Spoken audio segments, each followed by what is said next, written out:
It's a great pleasure to welcome all of you to this conference on green building, the economy, and public policy. Welcome to those of you who've come from 6 or 7 time zones away, or from foreign shores, and those of you who've come from across campus, or from even closer. I first wanted to acknowledge the genesis of this, at least briefly, in that this is really a complete joint venture between the University of California, Berkeley, and the Berkeley Program on Housing and Urban Policy, and Maastricht University in the Netherlands, and the researchers in the Department of Finance at Maastricht. Beyond that, we have a large number of sponsors who have contributed in important ways to making this conference possible. The European Center for Corporate Engagement, principally the Energy Institute at Haas, and the University of California here it is, Center for Energy and Environmental Economics. This name was just coined about 48 hours ago, which is a brand new organization and institution which is across campuses at the university that is charged with facilitating research and teaching and learning on this set of issues. Beyond that, we are grateful to the Fisher Center and to the Haas School of Business and the Goldman School of Public Policy for support on this. The conference itself is on a topic that couldn't be more important over the next decade, over the next couple of decades. As you know, many of you know, about 40% of the energy that's consumed in the United States goes into building buildings or operating buildings one way or another. And about a third, a little less than a third of the greenhouse gases that are emitted come out of heating and cooling buildings, commercial and residential buildings in the U.S. So any efforts that can be made to make these buildings more efficient, to find incentives that will make buildings more efficient, have potentially a high payoff. Something like 50% of the wood that's consumed in the world is either for building buildings or else for fuel. And so there's an enormous opportunity for saving natural resources as well. Part of the master plan of this conference was to try to bring people from different kinds of backgrounds and different kinds of disciplines who have very different expertise together to see what kind of synergies are possible, including people who really understand technology and engineering, people who know something about social science and incentives, and people who actually make business decisions on the basis of this kind of information and try to manage or to organize the building and the investment process. We'll see what happens. We have 2 days for discussion, and again, I'm very pleased to welcome you here. Let me introduce my co-conspirator, Piet Eichholtz, who's chairman of the finance department at Maastricht University, and who has been working with me over the past year to try and pull this conference off. Piet? Thanks, John. Yeah, Piet Eichholtz is my name, as John just said. I'm really, really happy to be here. To be here at Berkeley to celebrate this milestone in the cooperation that we have, but also to be here at the David Brower Center, because we are here in a LEED Platinum building, and you can't get more green on current standards. Well, there's just current standards, and of course we hope that these standards improve and improve and improve. It's all a dynamic process, and one of the things we want to accomplish is just that, is to increase the energy performance of these buildings. So even LEED Platinum isn't good enough for us in the long run. So, but still, right now it's pretty good, and it's really nice to be here in this auditorium. We have this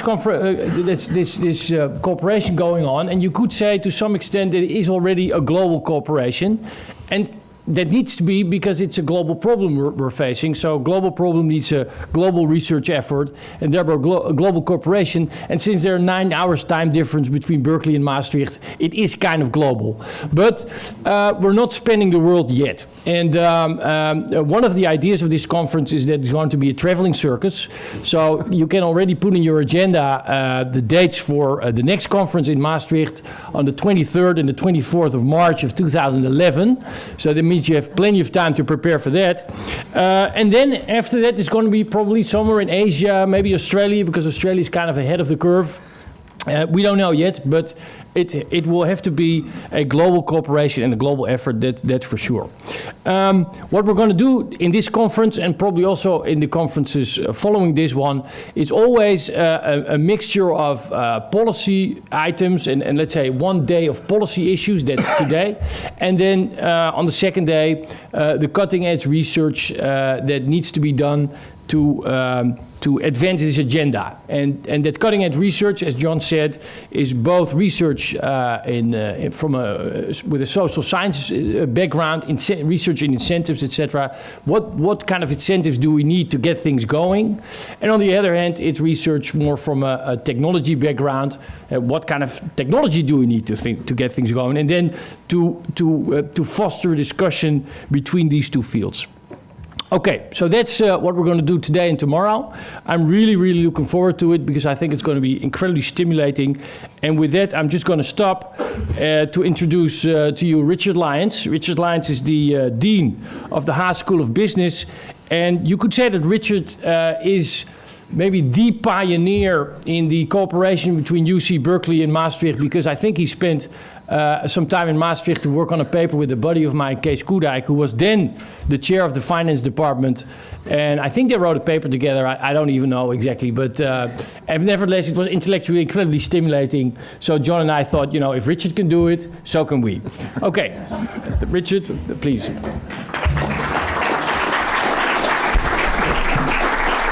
Thank you, Pete. Thank you, John. And thanks to all of you for being here today. A conference like this is just so right down the center of the fairway for this university. Berkeley and the Business School at Berkeley, the Haas School, has been focused obviously on producing leaders, but of a particular type, innovative leaders, people that are breaking new ground, that are producing the kind of useful differentness in firms and organizations that create value for all of us. And this conference is very, very much right down that alley. So it's a pleasure for me to be here, and I want to thank the organizers, John and Piet, and many others who have their fingerprints all over this wonderful conference. It's my honor today to introduce and then also to moderate the Q&A afterwards for Commissioner Arthur Rosenfeld. As you know, he's our keynote here today.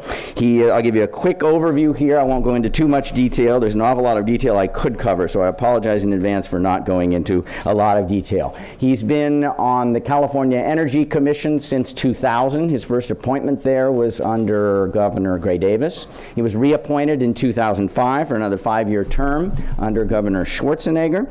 A little bit on his background. I'll start in 1954. He got a lot done before 1954, but I'm going to start there. He received his PhD in physics in 1994. That's why I'm starting there. He studied under a name we've all heard about, Nobel laureate Enrico Fermi. He joined the Department of Physics here at UC Berkeley. He then joined and eventually led the Nobel Prize-winning particle physics team of Luis Alvarez at Lawrence Berkeley National Lab, a lab that all of you know a lot about.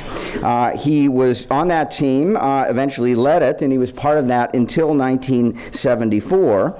At that time in 1974, he changed tack a bit to a new field of efficient use of energy. That's when he started to dig in very deeply. He formed the Center for Building Science at Lawrence Berkeley Lab at that time and led that until 1994. From 1994 to 1999, among other things, he served as senior advisor for the U.S. Department of Energy's Assistant Secretary for Energy Efficiency and also for renewable energy. Among his many awards, he won the Carnot Award for Energy Efficiency. That was in 1993. That is from the U.S. Department of Energy. And then then in 2006, another wonderful award, Dr. Rosenfeld received the Enrico Fermi Award, which was obviously a great honor and great personal pleasure for his, being one of Fermi's last doctoral students. This is one of the oldest and most prestigious science and technology awards that's given by the U.S. government. Very quickly, the award recognizes scientists of international stature for a lifetime of exceptional achievement in the development, use, control, and production of energy. There's so many other things he's done. He's also just a wonderful man. Arthur, thank you for being here very much.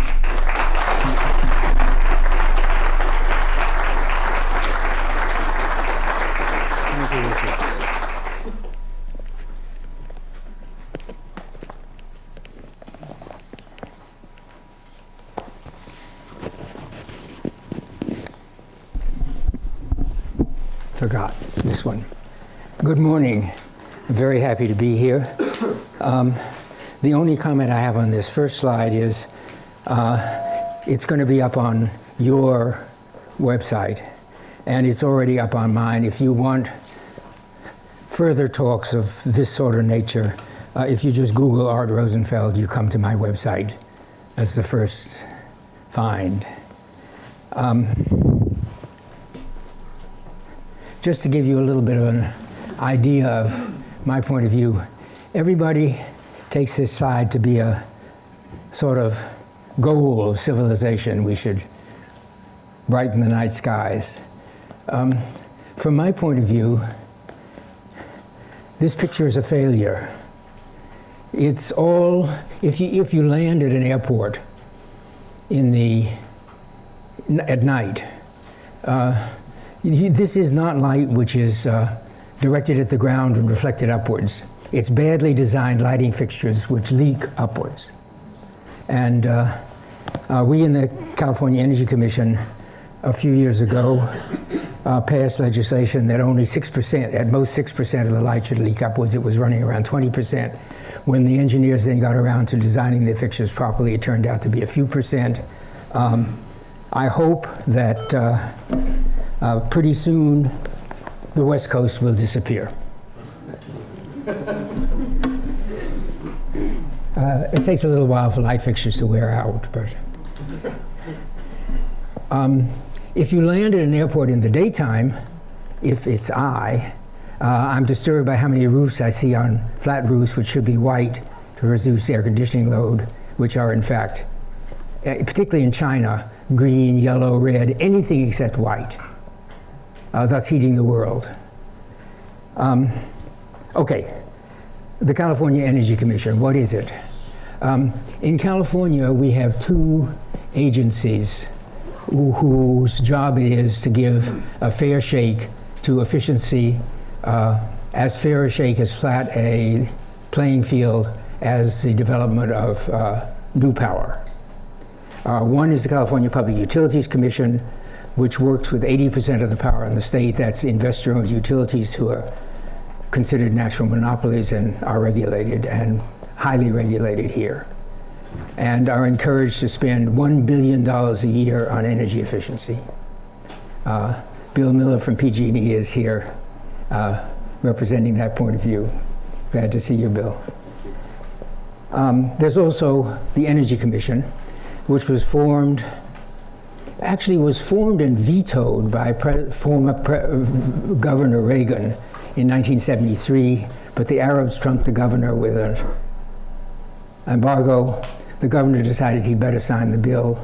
And the bill's object, again, was to have a level playing field, as much attention to energy efficiency as to power plants. We do cite power plants, but we also pass building standards and appliance standards, and it's worked out very well.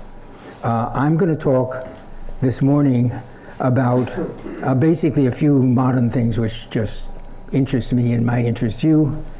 Commissioner Levin this afternoon at 4 o'clock is going to give a more organized talk on stimulus funding and labeling of buildings. For those of you who are from Holland or other time zones, I'll just say that California has been in an enviable position because we're a big market. we're the 10th largest economy in the world. When I first got appointed and the dollar was stronger, we were the 5th largest economy in the world. But we've been bypassed by France and Italy. But we're a big market. And so when we pass standards, typically what happens is 5 or 10 other states pass the same standards. That takes over the country, and eventually the feds get around to making the standards national, and we get preempted. That process has worked quite well. We're a system, I'll show you the other numbers later. We are 35 million people. We're growing 1.5% a year, and electric growth is also growing 1.5% per year. So per capita, we're constant, and I'll show you that.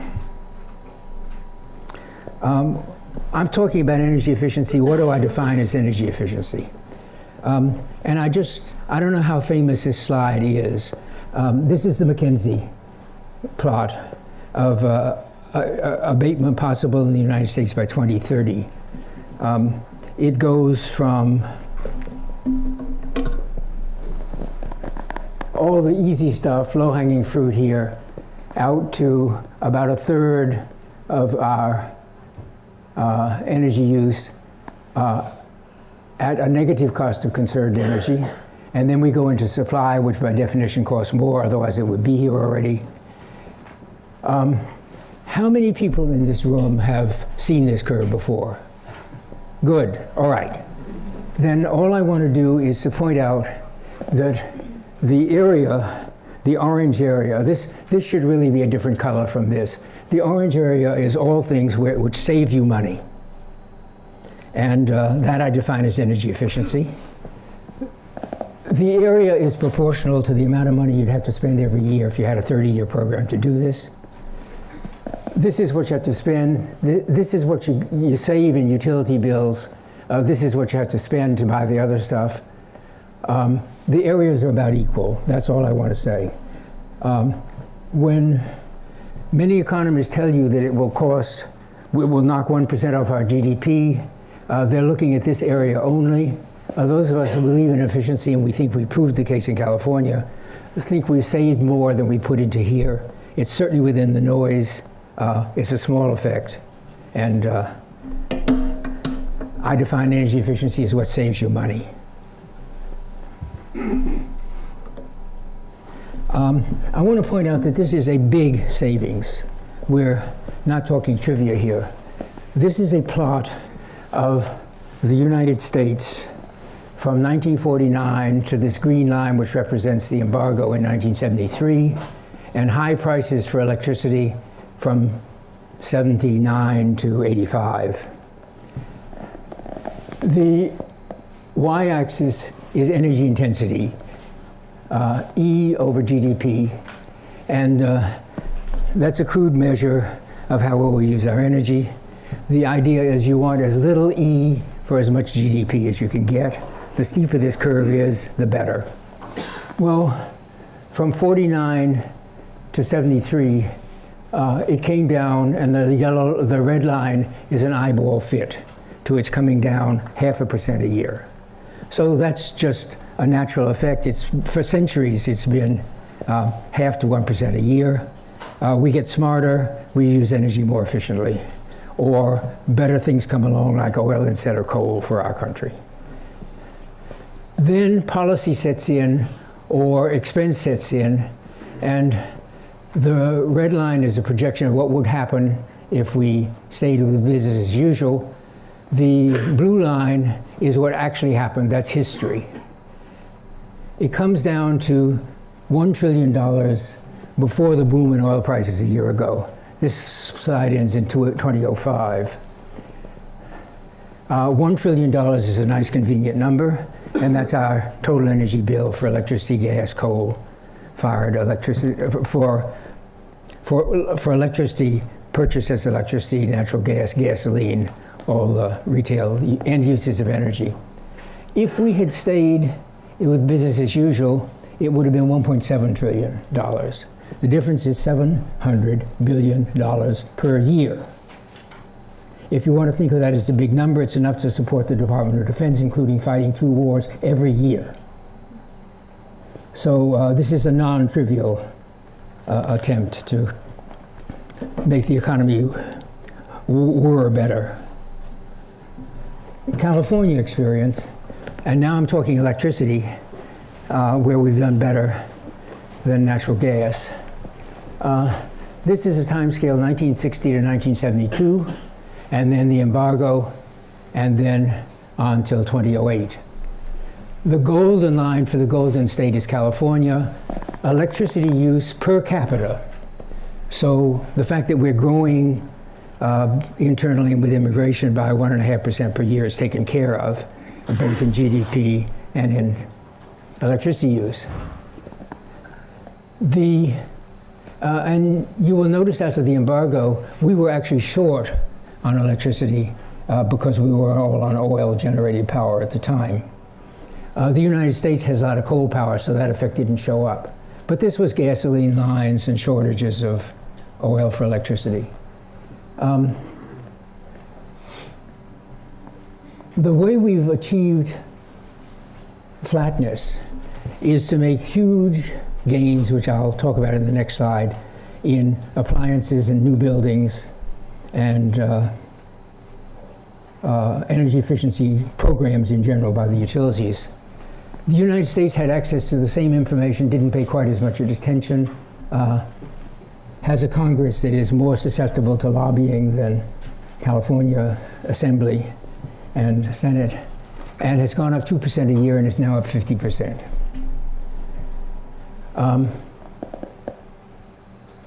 The curve has caveats, and a lot of this can be explained because of what I call the Camelot effect, the weather in California. If you build a new building, it doesn't have much heating demand and cooling demand, and that's not energy policy, not ours anyway. Nevertheless, about 20% of this electricity savings is demonstrable energy efficiency. And then there's a fuzzy area above, which can be called secondary effects of policy. That is, we don't have a lot of cheap coal, so electricity prices are expensive. And so therefore people tend to use less electricity. And the weather, of course, is worse. The only part of this for which we actually claim credit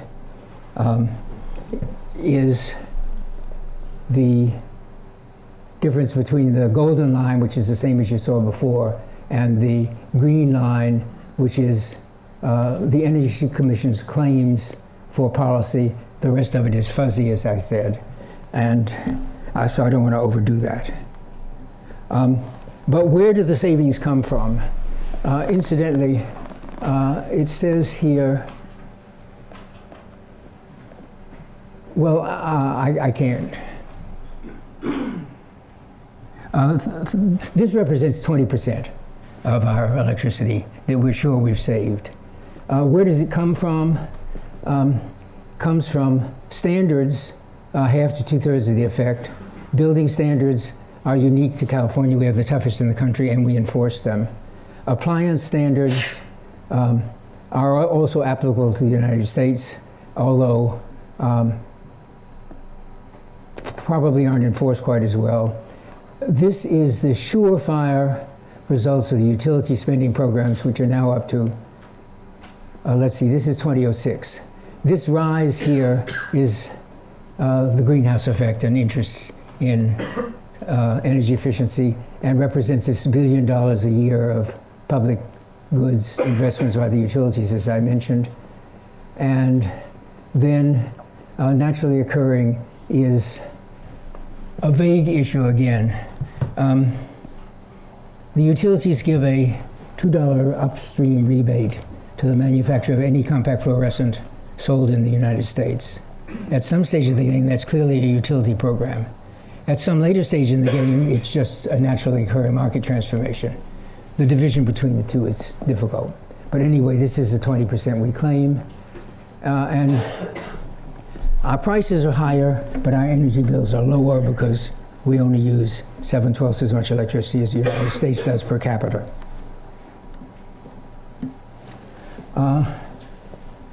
I want to talk about my favorite topic,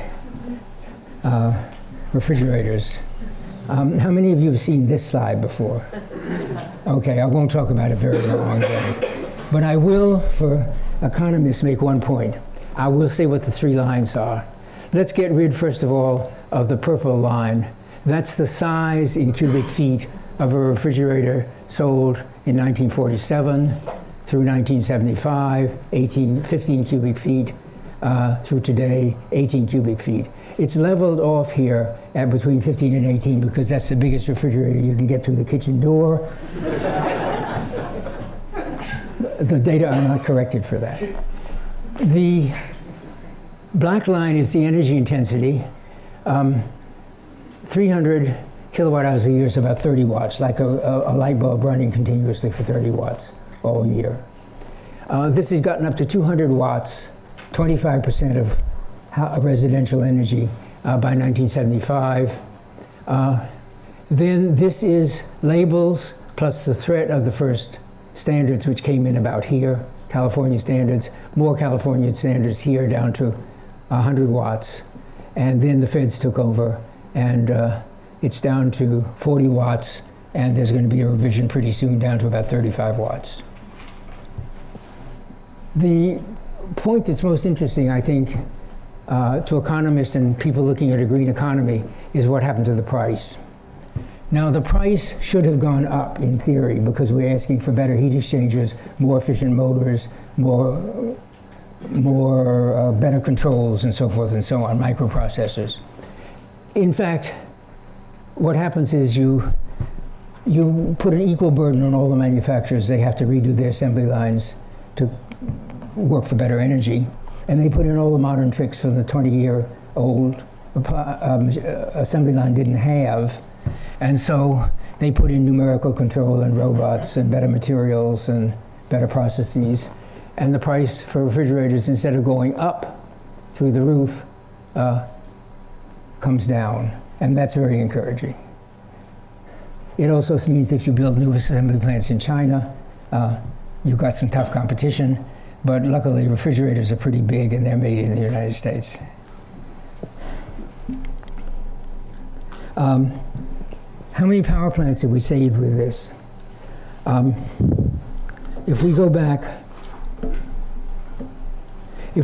and assume that we start the bookkeeping here at 200 watts, and by now, 30 years later, most of these refrigerators are down in the range of 50 watts. The total savings in power plants for the United States is shown here, and it corresponds to about 80 standard new power plants at $1 billion each, or $500 million a year for the electricity. California is about a tenth of that, so 20 power plants in California. This is all the hydro in the country, the Snake River, the Columbia River, the Tennessee River, and so forth and so on. They're comparable.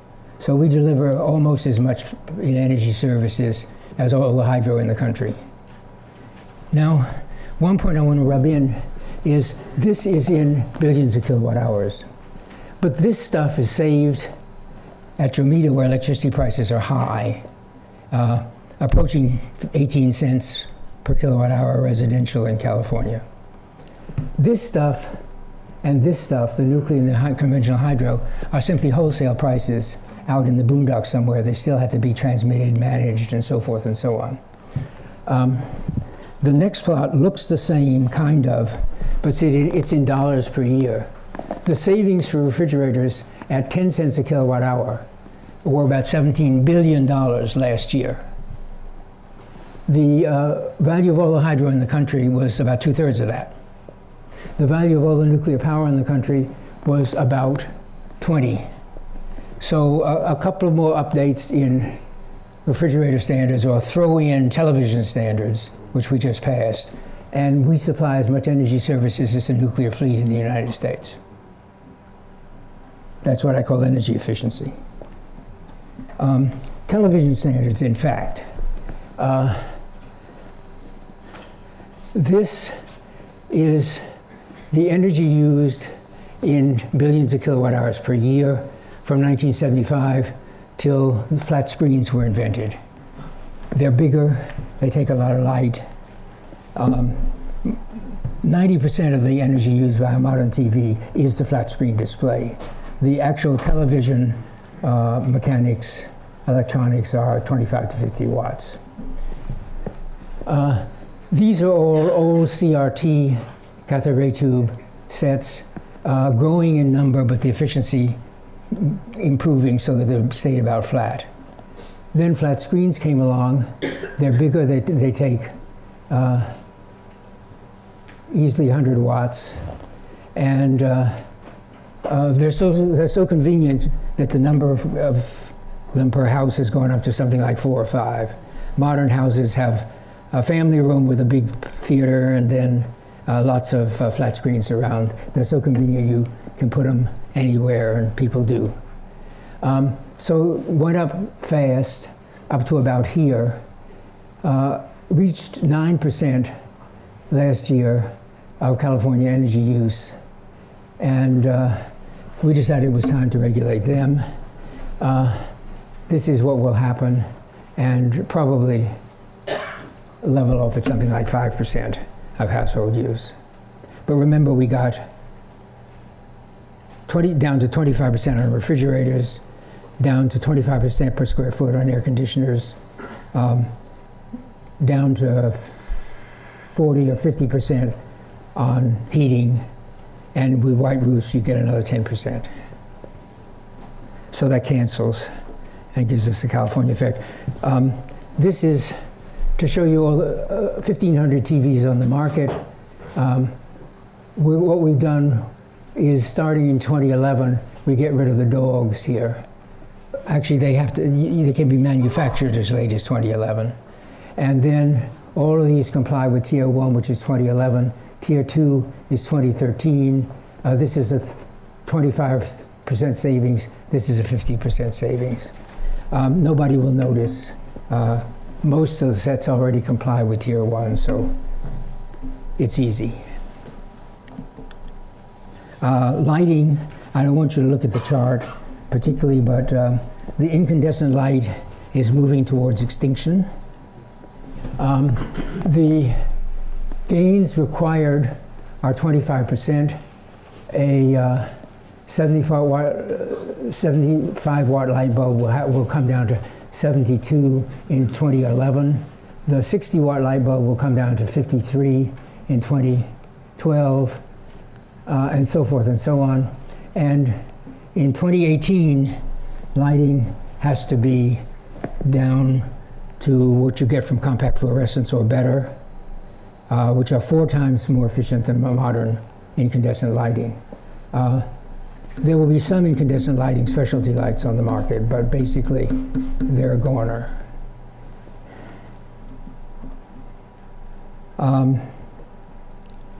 Now, economics. I want to show you 2 slides on the cost of conserving a kilowatt hour from energy efficiency in a new building. This is a stretch goal exceeding the present Title 24 energy efficiency standards in California. This is the cost of saving 40% in a new building with energy efficiency. People then put on solar collectors and pay maybe 7 times as much for the next 40%. And this is the whole package.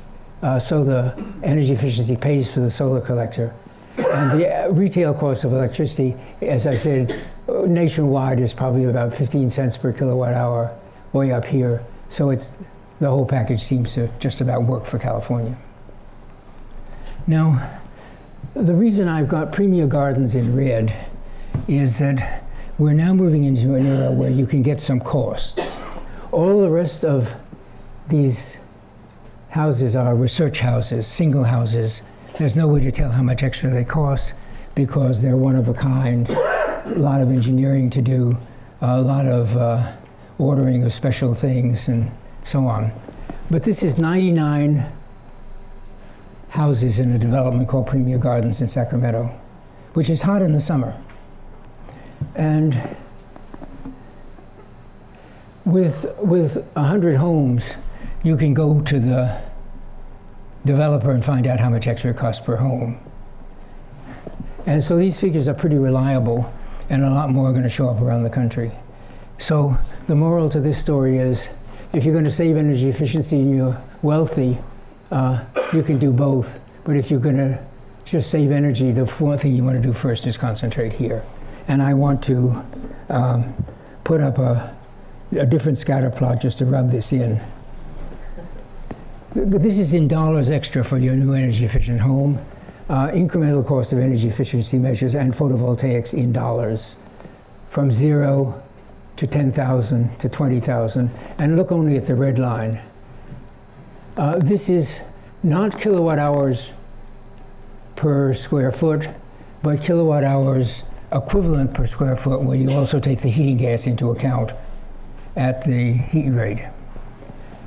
You want to come down as steeply as possible. That's a good thing to do. And then, so this is the energy efficiency investment.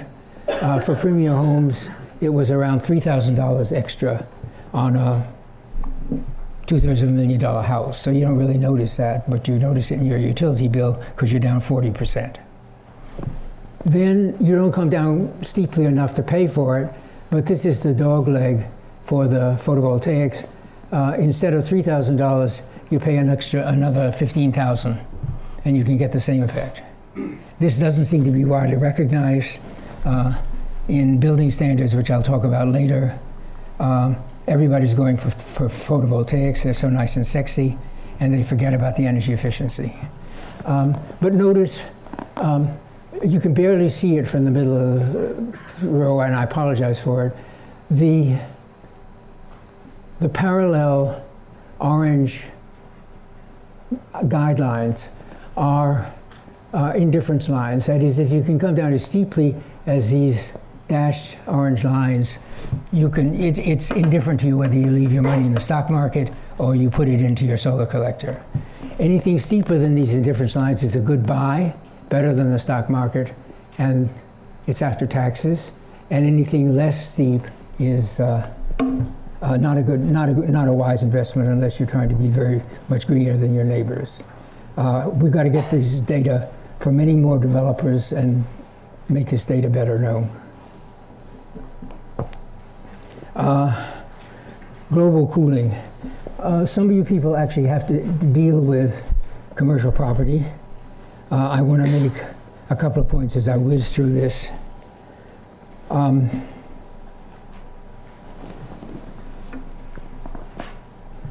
I'll get back to the worldwide albedo question in a minute. First of all, I want to show you a few modern buildings.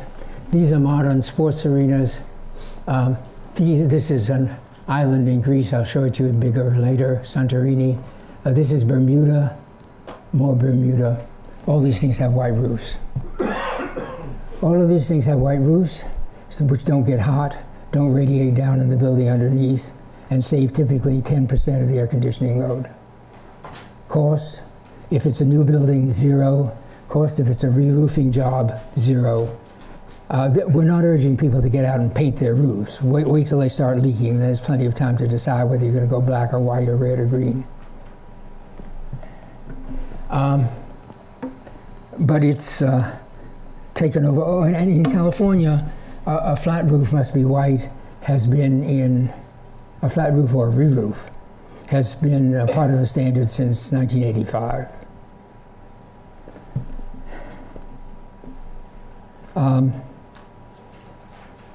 I'm going to come back to that one in a minute. Now, there's a recent paper from Lawrence Berkeley Lab, of which I'm a co-author, showing that there's another advantage if you believe in cooling the world. And that is, this is a symbolic picture of the sun coming in, hitting the earth, heating the earth. Most of it turns into heat. The average albedo of the Earth is about 80% reflective on the average. Of course, glaciers are nice because they reflect light a lot, and the Arctic Ocean is nice because it's got a lot of ice, which is in danger of melting. Some of this comes down and hits a white roof and gets reflected back up as visible light. The atmosphere is transparent to visible light. Instead of being trapped, turned into heat, trying to get out and getting trapped by the greenhouse effect. So it turns out that every 1,000 square feet of white roof, replacing the dark roof, which costs you the same or more on a life cycle basis, cools the Earth by not trapping heat, to the tune of offsetting the emissions of something like 10 tons of carbon dioxide. Now, your family car only generates 5 tons of carbon dioxide per year. So this is like taking the family car off the road for 2 years at no cost. The numbers turn out to be pretty shocking, and Hashem Akbari from LBL and I are in a campaign to sell this idea abroad. But if we could get all the buildings in tropical and temperate regions where air conditioning is a significant load, so that means as far north as like Chicago. But mainly I'm interested in India, southern China, Indonesia, Cairo, Buenos Aires, Sao Paulo, and so on. White roofs alone would offset 24 billion tons of CO2, which is about 1 year's emissions from the world. It's like turning the world off for a year. It would take a 20-year program. You aren't going to turn the world off in a year. But anyway, if you divide by 20 years into a rate, assume 20-year period, results are 1.2 gigatons of CO2 per year. That's easier to visualize. The average car in the world is a little smaller than the average car in the United States and generates about 4 tons per year.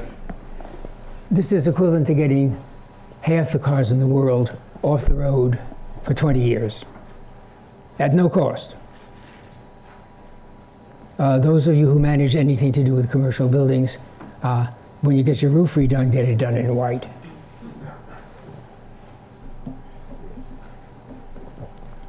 This is just to show you that it's stylish in Bermuda.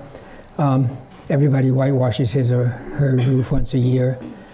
They're extra clean because they also collect the water. Bermuda doesn't have a big river, so water is expensive. That's Greece. They've known this trick for quite a while. Turns out the pharaohs' temples and the pharaohs' abodes had white roofs. They whitewashed them when the rains quit. Not much rain anyway. And you incidentally cool the city. And in Los Angeles alone, the direct savings are about $100 million a year. That's $1,000 an hour. And no, it's $10,000 an hour. You get direct savings, you cool the city, you get indirect savings from air conditioning, and you reduce the smog because smog cooks less rapidly from feedstocks when it's cooler, and you reduce the city temperature by something like 7 degrees. Another area we're into in California. This is California electricity sent out for a year.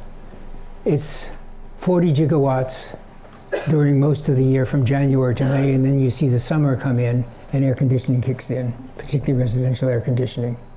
And we go up 50% from 40 to 60, of which about a half of this rise, or 10 gigawatts, is commercial air conditioning and half is residential.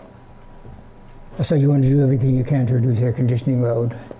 How do you do that?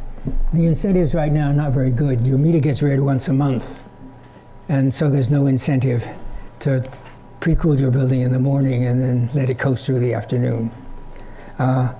We, including PG&E, are installing smart meters all over the state, 12 million smart meters. They will tell you what the price is, and the price is going to do something like this.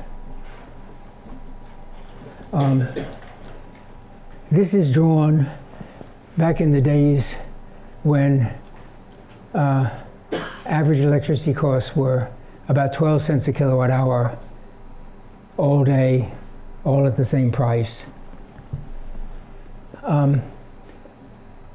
Starting in 2011 or 2012, there will be three sorts of prices, but mainly there will be a rise of nearly 100% every summer afternoon from like noon till 6 o'clock. On the other hand, you get your electricity cheaper at night. The rates are drawn so that if you respond, you save money. If you don't respond at all, you come out even. Then that's all predictable and can be pre-programmed, and you can set your thermostat to respond. You have a new communicating thermostat, which looks like the thermostat on the wall, but responds to pre-programmed electric prices. Then, when the 10 hottest days of the year come, and the system is taxed, and you want to avoid building more peaking plants and substations, you raise the price another 300% to something like 50 cents a kilowatt hour. And the thermostat sets up, if you wanted to, and you respond, and I'll give you some response curves in a minute. And this, of course, is not known ahead of time. So you inform the customer by email, radio, and so on, like you do with a smoggy day, that tomorrow is going to be a critical peak day. And the utilities agree to do this only 10 times a year, the 10 hottest days. Or actually, usually the 10 hottest heat wave days when the buildings heat up and are bad on the third day or whatever. And then occasionally there will be real emergencies. There'll be a forest fire or something where you can't warn people ahead of time, but you can just set up the price. And you set up the price to anything you want, call it $10 a kilowatt hour. Anyway, the customer has also pre-programmed for emergencies. We reckon we can get 5 or 10% response that way, which is a lot cheaper than building new substations and so on. Results, we did a $10 million survey. The blue line is the control of people who weren't given a signal. And the orange line is people who were given a signal. And this is a scale from 0 to 3.5 kilowatts. The response down here was saving something like 2 kilowatts. And the extra cost of a smart thermostat is probably going to be $30 once in a $500,000 house. And people really liked it. These are the fractions of people who would recommend it and recommend it to their neighbors. So it seems to be popular. 80% of the people saved money, 20% of the people didn't. And they can opt to go back to their regular rate if they want to. That's a commercial system, automated demand response invented at Lawrence Berkeley Lab, which showed for about 10 buildings here a net response of about 10% in commercial buildings on critical peak days. The last thing I want to talk about is something that there's going to be a paper on tomorrow, so I don't have to say very much. But it's the idea of municipal financing for retrofits. This is not a new building trick now, this is retrofits. The big stumbling block of energy efficiency of residential or commercial space. The idea seems to have been independently invented in Berkeley, California, and in Palm Desert, California. And in Berkeley, in the California case, the idea was so popular that there was legislation by Assemblyman Levine to give all cities the power that Berkeley had, which is a charter city, so that this trick can be used around the state. Federally, Congressman Israel has introduced it with a cute name, which is which for the federal government has been called Property Assessed Clean Energy, or PACE. What do I mean by property assessed? I'll give you the Berkeley example first, including its defects. The thought is that a city can, that a citizen of a city should be able to ask his city to assess him just the way he's assessed for real estate taxes, and pay a loan off out of an increase in utility taxes. This has the advantage that many people don't do retrofits because they say, the house is going to last 50 years, but I'm only going to be here another 3 years. And so it doesn't pay. And I'm not sure if the labeling is good enough to pass this burden on to the next homeowner. But if it's on the utility bill and stays with the house, then the next owner will assume that expense automatically. And so you get rid of a lot of barriers. It's not perfect because some retrofits involve better appliances, which will move. The refrigerator may or may not stay with the house, so you have to worry about that. But nevertheless, it seems like a cute idea. In Berkeley, where I'm on the advisory committee, it was originally thought up as being mainly, in my mind, for energy efficiency. In Berkeley, in fact, the energy, even in Berkeley, California, the energy efficiency market doesn't work so well. And the first trial run was entirely people who wanted solar collectors on their roof. That's one reason I'm on this campaign, to show that energy efficiency is higher. But this idea seems to be sweeping the country. And DOE is, Department of Energy, is simply charmed with the idea. We, the Energy Commission, are administering $90 million of stimulus money in the field of buildings. And we're giving huge extra credit for people who form consortia. Like all of Sonoma County is going to come in with a consortium to do municipal financing. Bay Area Association of Governments is going to do the same. Los Angeles City and County is going to do the same. And there are stimulus proposals directly out of DOE over which we have no control, which are simply littered with this word PACE, and everybody's trying very hard. And I'm glad you're going to have a paper on it tomorrow. And I think this is the number of states which now have PACE legislation in their, before the legislatures, or have passed PACE legislation. So it seems to be a rapidly spreading idea. And I repeat, if you want this talk or other talks with more details about energy efficiency, that's my website. And I thank you very much.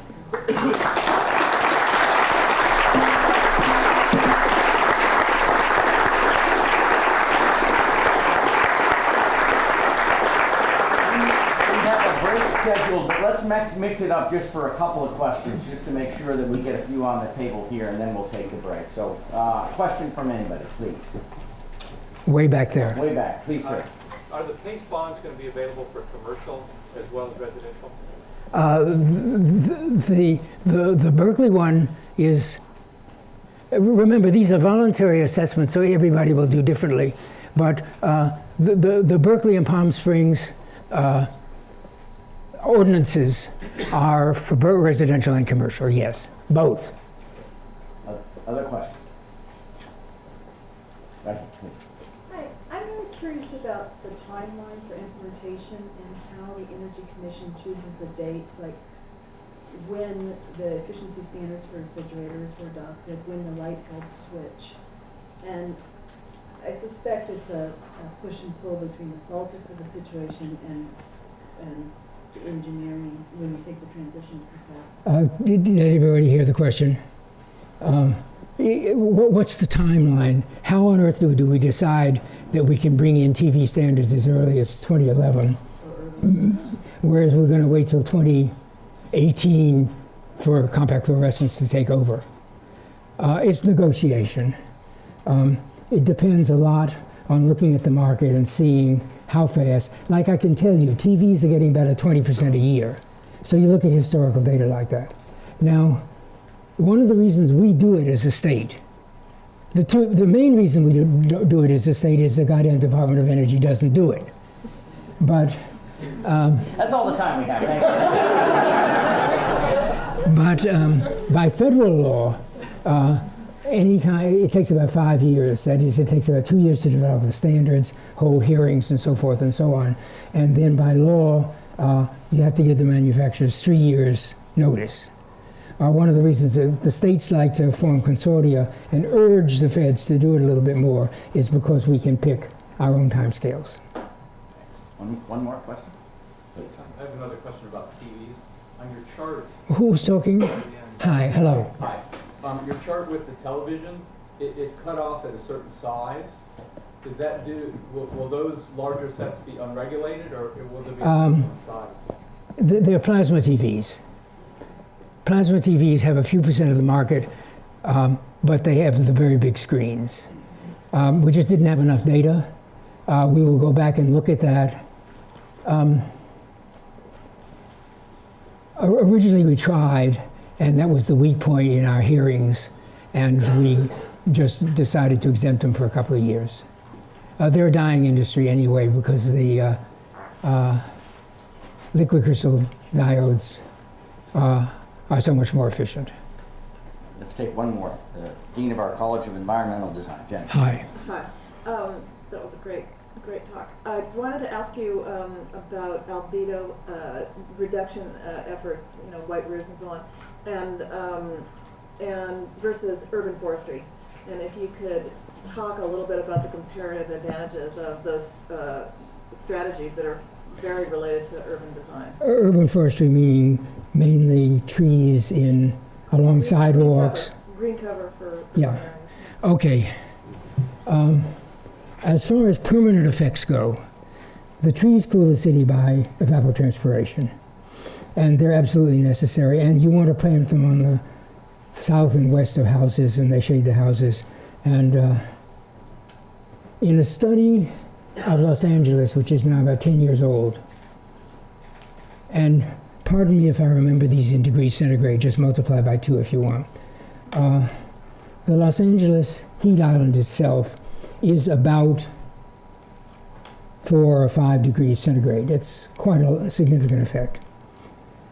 The plan was to go for white roofs on flat roofs, cool roofing material on sloped roofs, which I didn't mention because I didn't have time, and 12 million shade trees. The shade trees did half of the cooling, 2 degrees centigrade. The white roof saved a lot of money for the buildings underneath, but Los Angeles is only 25% roofs. Well, that was 1 degree centigrade, and 1 degree centigrade was the average cooling from cool pavements, which is a tragedy of the commons and hasn't happened. So urban trees, in terms of permanent effects, are very important. On the other hand, when it comes to cooling the earth, trees' aim is not to cool the earth. They're green, they absorb as much energy as they can. And so you don't get the extra offsetting of CO2. And one thing, I'm going to make an extra sentence about that. There is also a community which thinks that you should put trees on the roofs of buildings. And you do cool the building because you shade the regular roof and you get cooling by evapotranspiration. But they do not offset carbon dioxide. They make the air, they transform sunlight into heat, whereas a white roof really has this extra beneficial effect. So thank you very much. We will take a break.